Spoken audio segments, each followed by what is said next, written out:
네. 오늘 본문을 우리 신앙생활을 오래 하신 분들이라면 몇 번씩은 들어보셨을 만한 본문이라고 생각합니다. 오늘은 우리 이 혈루증 앓는 여인 이 본문에 대해서 두 가지의 입장에서 한번 말씀을 대해보려고 합니다. 먼저 오늘 말씀의 전반적인 내용을 간략하게 설명드리겠습니다. 예수님께서 거라사인의 지방에서 군대 귀신을 쫓으시고 맞은편으로 건너가셔서 건너가셨을 때 큰 무리가 예수님의 앞에 모여들었습니다. 그때 회당장 중에 한 명인 야이로라고 하는 사람이 예수님 앞에 나와서 예수님, 제 딸이 곧 죽게 되었으니까 그 위에 손을 얹어주셔서 그 딸을 살려주십시오 라고 요청하였습니다.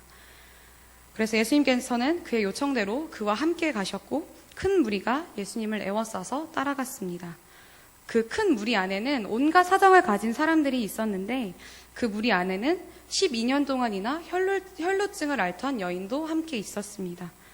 그 여인은 예수님의 옷에만 자기에게 손을 대어도 자기의 몸이 나을 것이라는 생각을 가지고 예수님의 뒤에 가서 옷에 손을 대었습니다. 그러자 여인의 몸이 나았고 예수님은 자신에게 손을 댄 사람이 누구인지 찾으셨습니다. 이 여인은 예수님께서 자신을 찾으시는 줄을 알고 무서워서 그 앞에 엎드려서 자백 아닌 자백을 해야 했습니다. 그런데 여인의 두려움과는 다르게 예수님께서는 그 여인을 평안히 보내주셨습니다. 이것이 오늘 우리가 읽었던 본문의 전반적인 내용입니다. 네, 아까 앞서서 오늘 두 가지의 입장에서 말씀을 나눈다고 말씀을 드렸는데요. 먼저 그 둘 중에 첫 번째인 그 여인의 입장에서 말씀을 나누고 싶습니다. 자, 12일 동안 혈루증을 앓던 여인. 말이 좀 길죠? 여러분은 이 단어를, 문장을 들었을 때 어떤 이미지가 떠오르시나요? 한번 생각해 주시겠어요?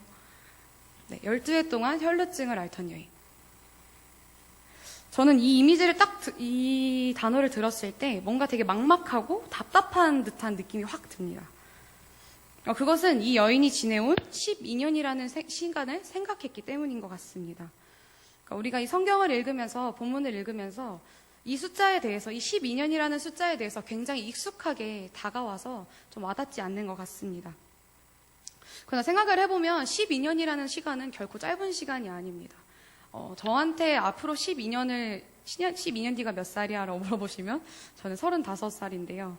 35살이 되도록 이 여인과 같은 생활을 하라고 하면은 저는 못할 것 같아요. 아마 삶을 포기하고 싶다는 생각을 할 수도 있을 것 같습니다. 함께 이 여인이 살아온 삶에 대해서 고민해 봤으면 좋겠습니다. 성경을 보면은 이 여인은 자신의 병을 고치기 위해서 많은 의사에게 자신의 몸을 보여야만 했습니다. 또 그 과정에서 재산도 다 탕진해야 했고 또 그 과정에서 또 고생을 많이 해야 했습니다. 아마 여성으로서 큰 수치심에 사로잡힌 삶을 살아야 했을 것 같습니다. 레위기 15장에서 말하는 정결 규례에 따르면 그를 만지는 자마다 저녁까지 부정하며 누웠던 자리와 앉았던 자리도 부정하고 침상을 만지거나 앉은 자리를 만지거나 또는 침상 위에 있던 물건이나 앉은 자리 위에 있던 물건을 만지는 자라도 모든 자는 부정하게 된다고 말하고 있습니다. 이렇게 부정하게 된 사람들은 자신의 옷을 빨고 몸을 물로 씻은 후에 하나님 앞에 산비둘기 2마리나 집비둘기 2마리로 번제와 속죄제를 드려야 했습니다. 이 말의 의미는 이 여인은 12년 동안이나 아무도 자신의 곁에 오지 않았고 자신이 앉았던 자리도 피하고 누웠던 자리나 그 위에 있던 모든 물건까지 다 모두가 자신을 피하는 그런 삶을 살아왔다는 것입니다. 이 사람들 안에는 자신의 가족들도 아마 포함되어 있었을 것 같습니다. 12년 동안 가족조차 가까이 할 수 없는 그런 외톨이 같은 삶을 살아온 이 여인은 굉장히 비참하고 스스로의 그 어려운 생활에 사로잡혀 있었을 것 같아요. 여성분들은 공감하실 것 같은데 그 여인이 처해 있는 그 혈루증을 앓는 그 하혈하는 기간에 처해 있을 때에는 육체적인 컨디션이나 감정적인 컨디션이 평소 같지 않고 쉽게 피곤해지고 예민하게 반응하게 되는 것을 좀 공감하게 되실 것 같습니다. 근데 그 여인은 그런 통증이 있기도 하고 빈혈에도 시달려야 하고 예민해야 하는 그 시간을 12년 동안이나 혼자서 보내야 했던 것입니다. 상상이 가시나요? 이 고통이? 단 며칠만으로도 지긋지긋하게 힘들어서 온몸에 힘이 빠지는 그 시간을 12년 동안이나 버텨야 했던 그 여인이 우리는 조금이나마 공감할 수 있을 것 같습니다. 그런데 이뿐만이 아닙니다. 성경에서는 이 여인이 12년 동안이나 혈루증을 알았다고 말하고 있는 것은 그 여인이 병을 앓았던 시점이 12년이 되었기 때문인 것입니다. 그 여인이 삶을 살면서 내가 12년 정도 이 병을 앓으면 어떤 구원자가 와서 내 병을 낫게 해주겠지라는 생각을 하고 살았을까요? 아마도 못하고 있었겠죠. 어쩌면 내가 이 병을 죽을 때까지 안고 가야 되는구나 라고 생각했을 수도 있습니다. 그 말은 그 여인은 자신의 병이 언제 고쳐질지 모르는 막막함 속에서 계속된 시간을 살아야 했다는 것입니다. 다행히 예수님을 만났기 때문에 12년 만에 나을 수 있었던 것이지, 그때 그 여인이 예수님을 만나지 못했더라면 그 병은 나을 수 없었다는 것을 의미하고 있습니다. 여인은 병으로 인한 막막함과 외로움에 찌든 삶을 살아가고 있을 때 예수님을 만나게 되었습니다. 예수님께서 야이로의 집을 향해서 가신다는 소문을 들었을 때 여인이 그 무리에 끼어들어서 예수님을 만난다는 것은 결코 쉬운 결정이 아니었습니다. 왜냐하면 예수님은 당대의 최고 슈퍼스타였습니다. 무리가 예수님을 억지로 끌어다가 왕으로 삼으려고까지 했다고 성경에서 말하고 있습니다. 근데 그런 슈퍼스타인 예수님을 자신이 만져서, 또는 예수님이 자신을 만져서 부정하게 대했을 때 자신을 향한 사람들의 비난을 상상하지 않을 수 없겠죠. 또한 그 무리 속에 끼어들었을 때 자신으로 인해서 부정하게 된 사람들의 그 비난을 아마 예상하고 있었을 것입니다.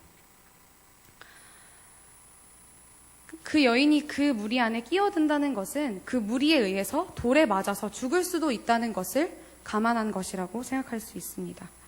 오늘 본문에서는 여인이 예수님의 옷에만 손을 대어도 나을 것이라고 생각했다고 되어 있지만 원어로 보면은 예수님의 옷에 있는 옷 수술, 그러니까 여기 소매에 있는 수술에 손을 대어도 나을 것이다.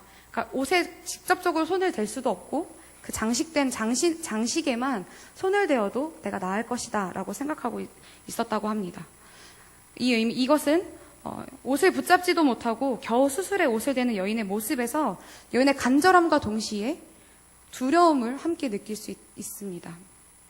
여인의 예수님을 향한 사모함과 간절함은 병에 대한 지긋지긋함에서 비롯된 것이라기보다 사람들에게 돌을 맞아 죽을 것까지도, 그러니까 죽음을 각오한 결정이었다고 생각할 수 있습니다. 두 번째 입장에서 생각해 보려고 합니다. 이 입장은 바로 무리의 입장입니다. 성경에서 보면은 큰 무리가 함께 있었다고 하고 예수님을 애워싸서 따라가고 있었다고 말하고 있는데요. 성경에서 크다고 말할 정도면 굉장히 많은 사람들이었을 거라고 생각합니다. 오병이어 때 사건을 보면은 물고기 2마리와 떡 5개로 5,000명의 사람을 먹였다고 말하지만 이스라엘의 계수법에 따르면 20살이 넘은 전쟁에 나갈 수 있는 남자들만 숫자를 세웠기 때문에 실제적인 사람의 숫자는 약 2만 명일 것이라고 예상하고 있습니다. 이때도 예수님을 따라다니는 이 무리가 아마도 비슷한 숫자, 몇 천에서 몇 만까지 이르는 큰 무리가 아니었을까라고 예측할 수 있습니다. 혹시 여러분 오늘 본문을 읽으면서 뭔가 이상하다고 느낀 점이 없으십니까? 오늘 본문을 읽으면서. 그것은 바로 그 이상한 점은 오늘 본문에 등장하는 등장인물들에 있습니다. 오늘 본문의 등장인물은 예수님과 회당장인 야이로, 제자들과 큰 무리와 이 혈루증 앓던 여인, 이렇게 5이 있습니다. 근데 오늘 본문과 같은 구조를 갖고 있는 마태복음과 누가복음의 말씀을 살펴보았을 때에는 이 5명의 등장인물들 외에는 나오지 않고 있습니다. 뭔가 이상하지 않나요? 못해도 몇 천에서 몇 만이나 되는 사람들이 예수님을 따라가고 있는데 이 여인 외에, 이 야이로 외에는 예수님께 자신의 병을 고쳐달라고, 자신에게 들린 귀신을 쫓아달라고 요청하는 사람이 존재하지 않습니다. 저는 여기서 뭔가 이상함을 느꼈습니다. 왜 아무도 요청하지 않았을까요? 이것이 성경을 기록한 그 기록자의 의도라고 보기에는 새 본문에서 똑같이 기록하고 있기 때문에 아마 정말로 요청하는 사람이 없었을 것이라고 생각됩니다. 이것이 가지고 있는 의미는 2가지로 생각할 수 있을 것 같습니다. 첫 번째로 이 무리는 예수님의 팬이거나 아니면 예수님께서 이적을 행하시는 것을 구경하기 위한 그런 무리라고 생각할 수 있습니다. 또 두 번째로는 그 자신의 처한 상황이나 환경에서 구원받고자 하는 마음이 없거나 있어도 주변의 다른 사람들이 야, 너만 받고 싶은 줄 알아? 나돈데 하면서 다른 사람들의 어떤 비난이나 손가락질을 더 생각한 사람들이기 때문이라고 생각할 수 있습니다.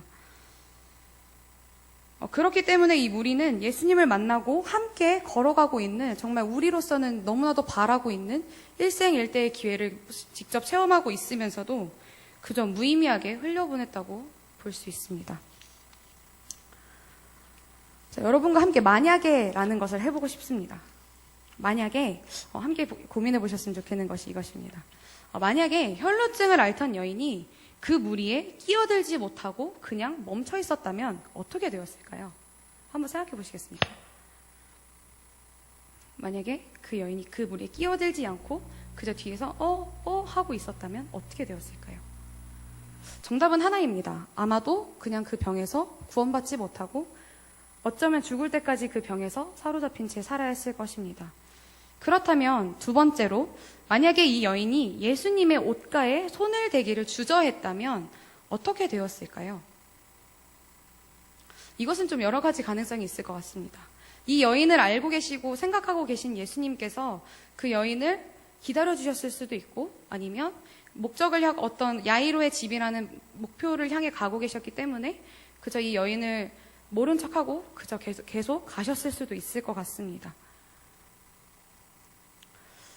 우리의 모습을 이 여인에게 대입을 해본다면 그 옷가에 손을 댄 그 여인의 모습과 가깝습니까? 아니면 그 만약에 그 두 가지, 무리에 끼어들지 못하고 예수님의 옷가에 손을 대기를 주저하고 있는 그 모습과 가깝습니까? 우리의 모습을 좀 돌아보았으면 좋겠습니다. 만약에 손을 댄 그 여인의 모습에 가까우시다면 여러분께서 예수님을 향한 그 간절함을 끝까지 잃지 않고 가셨으면 좋겠습니다. 죽음까지도 각오하고 그의 옷가에 손을 대었던 그 여인의 믿음처럼 그 믿음을 끝까지 지키셨으면 좋겠습니다. 만약에 상황과 가까우신 여러분, 예수님께서 더 멀리 가시기 전에 그 뒤를 따라가셨으면 좋겠습니다. 다른 마을로 가시기 전에, 그 목표에 도달하시기 전에 예수님을 빨리 따라잡아서 그 옷가에 손을 대는 그 믿음을 회복하셨으면 좋겠습니다. 이제 말씀을 마무리하려고 합니다. 오늘 우리는 이 혈루증을 앓는 여인의 모습을 갖고 있으면서 동시에 큰 무리의 한 사람과도 같습니다. 다양한 사람들이 모여서 무리를 이루고 그 무리는 예수님과 함께 목적지를 향해서 나아가고 있었습니다. 예수님께서 가시는 곳에는 어디든지 무리가 함께 했습니다. 오병이의 사건도 그렇고, 귀신을 쫓으실 때, 중풍병자를 고치셨을 때도 많은 병자들과 많은 사람들이 예수님 곁에 있었습니다. 그러나 예수님께서 잡히시고 박해당하셨을 때에는 예수님을 따랐을 때 가졌던 그 믿음을 가지고 따르고 있었던 그 무리는 사라지고 없었습니다. 우리의 무리가 이 무리와 같지 않기를 소원합니다. 우리 광주동산교회라는 이 무리가 예수 그리스도와 같은 목적지를 바라보고 향해 걸어갈 때 그 마음을 지키고 최후의 순간까지, 그 마지막 순간까지 주님과 동행하는 그런 무리가 되었으면 좋겠습니다. 우리 마음을 담아서 함께 찬양으로 고백했으면 좋겠습니다.